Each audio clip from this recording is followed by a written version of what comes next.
Hey everyone, welcome back to our Luke deep dive. Today we are in the middle of Luke chapter 11, and it's a series of discussions and debates that the crowd has with Jesus and how Jesus responds to them. Luke locates this story in verses 14 to 36 is what we're looking at today, after the Mary and Martha incident and after the Lord's Prayer discussion. And the reason why this is framed here is because it asks us, why should we sit at the feet of Jesus? Why should one of us adopt the attitude reflected in Jesus's distinctive prayer, to the extent of encouraging a community to pray? What gives Jesus the right to form his own band of followers? Well, this event here kind of gives us the answer. That's why it's framed and positioned the way that it is. The only logical deduction from Jesus' miracles is that God is working through Jesus, who is in turn bringing the kingdom, victory, and judgment. Thus, Jesus' miracles work signals in the inbreaking of God's kingdom and authority power. In short, Jesus' work forces a choice of who he is, a work that's too unusual to be ignored. And so this is exactly what's happening here. The story begins with Jesus casting out a demon that was making a man mute, and people are amazed. But other people in the crowd have a different sort of response. They respond by saying that by Beelzebub, the prince of demons, he is driving out demons. And then other people asked him for a sign from heaven. What does this mean? Well, Beelzebub is an interesting word. It comes from the word Baal. So you may be familiar with Baal, who is a Canaanite god in the Old Testament. So the prophets of Baal fought against Elijah on Mount Carmel. In the book of Judges, God's people continually gave themselves to the worship of Baal rather than Yahweh. So Baal was the Canaanite lord, or the god of thunder, or the god of the harvest. He was kind of the principal god or chief god of the Canaanite, the Philistine people. Over time, Baal got associated with Satan in the Jewish mind. And Beelzebub, so the Zebub part means flies. So Baal means Lord, Zebub means flies, Lord of the flies. And that term was a derogatory term initially toward Baal, like people making fun of the Canaanites and their great big god Baal, who has no power at all. But later this has been associated with Satan, the chief architect who's working against God. We see this in their statement, by Beelzebub, the prince of demons, Satan, he is driving out demons. This leads to this really interesting discussion that Jesus has, and he responds in a couple of different ways. First, he asks, by whose name am I driving these demons out? If the answer is Satan, Beelzebub, he says that is an illogical fallacy, right? It doesn't make any sense. If I was doing the work of Satan and driving demons out of people, aren't I working against myself? That makes no sense if I am using satanic power to remove satanic forces from people. That makes no sense whatsoever. He then turns the tide and says to these other Jewish leaders who practice exorcism, what does that mean about their exorcisms? When they exorcise demons from people, does that mean they are also doing the work of Satan? No, that doesn't make any sense. Therefore, the only logical conclusion you can make about me driving demons out of people is that I am from God. This then launches him into a couple of really small parables. The first one that he tells is about a strong man who's fully armed, who thinks his possessions are safe. This is an analogy of Satan. But a stronger man, he says, comes and overpowers and attacks him and ties him up and divides the plunder.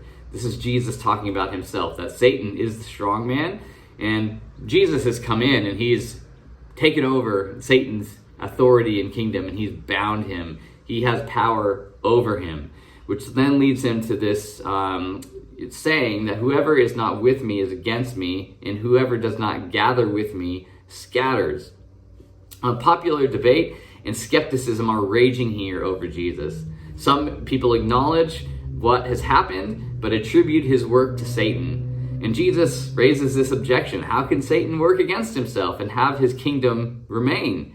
If Jesus' works are rejected, what about the miraculous works of others? Jesus, as the strong one, overtakes the enemy and divides the spoils. And by doing so, he's dividing people as well. To not be with him is to be against him. But to join him is to aid him in bringing others to God. To not join him is to hinder others coming to God. So one cannot be neutral about Jesus. This is what this section is talking about. One must decide based on the evidence of where Jesus' authority is coming from. And so Luke presses a decision here for us, the reader and the crowd.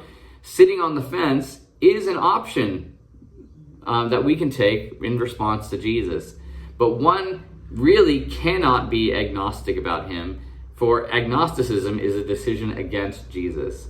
So sitting on the fence is making a decision that says, I've chosen not to put my trust in Jesus. The story then ends by another little parable of someone who's experienced what seems to be a great act of God, but has not responded to it. They have a demon driven out of them, they're clean, but since the occupied house is left empty, this person has not then responded positively in faith. They've earned nothing, and the person is subject to even greater demonic influence. And the tragedy of this is that by not responding, the opportunity for a permanent reversal is lost. Failure to have God enter in has left this person in peril. And so this is the picture that Jesus gives to the crowd by saying, if this is you, you're amazed, you marvel at what I've just done, you've seen this work of God, and it's like your house is clean, but you do nothing about it. You don't positively respond. You don't choose to put your trust and faith in me. Then you are just opening your life up to have even greater satanic influence in your life. So put your trust in me. Jesus then goes on by telling this crowd that they're asking for a sign. They want to see something, even though Jesus has just proven it with this exorcism and with his words. They still don't have the eyes to see what's right in front of them. And Jesus makes that even clearer to them. He says, if you want a sign, the only sign you're going to get is the sign of Jonah. Which, what is he talking about there? Jesus references two Old Testament stories. So he references Jonah and how Jonah went to the Ninevites, who were Israel's mortal nemesis, right? And he preaches judgment over them. But the Ninevites respond positively. These outsiders who are not supposed to be in, they repent and they receive God's forgiveness. All right? So God's mortal enemies, those on the outside, are the ones who respond. But Jonah, the insider, ends up grumpy and sitting out pouting because he's angry that God can forgive these outsiders, these foreigners. Jesus then references another story in the Old Testament about the queen of the south, the queen of Sheba. You may remember that story, this queen who visits Solomon because she hears about his wisdom, and she goes away praising and trusting in God because she's experienced God's goodness and his wisdom through Solomon. And again, this is a portrait of another outsider, another foreigner, someone on the fringes who gets it, who responds positively.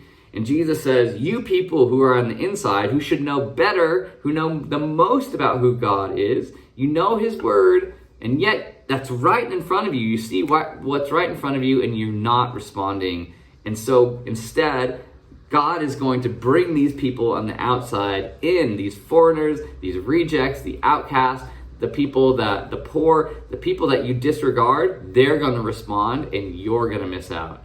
This is what Luke has been saying all throughout his gospel, and it's a constant challenge to the reader that those on the outside find themselves in, while those who think they're on the inside find themselves on the out. And it causes us to think, which one are we? Finally, he ends with a little parable about a light on a stand, and talking about how our eye is the lamp of the body, and when our eyes are healthy, your whole body is full of light. I wish I had more time to describe this, but when he says your eyes are healthy or unhealthy, he's talking about that word often means generous. When your eyes are generous, when you see things with a generous point of view and you are a generous person, then you are letting light into your body. But if you look at everything and you're skeptical and you doubt and you're greedy and stingy and you write people off and you're not generous, well, you're allowing darkness to come into your life. And so he encourages people to be generous, especially at the way that they're looking at and viewing him and looking at and viewing others. So that's a lot to take in. But the challenge is, again, like us, put yourself in the crowd. We've seen or experienced or heard what Jesus has done and who he is. And the question is, how are we going to respond? Are we going to put our trust in him and experience this goodness and transformation like the man at the beginning of the story? Or are we going to see what Jesus did and call it into question and doubt and say, no, there must be some other explanation, that he can't be from God, he's from Satan or whatever, and we miss out on what God is doing. So the challenge is for us to, again, have that self-examination to see which one are we.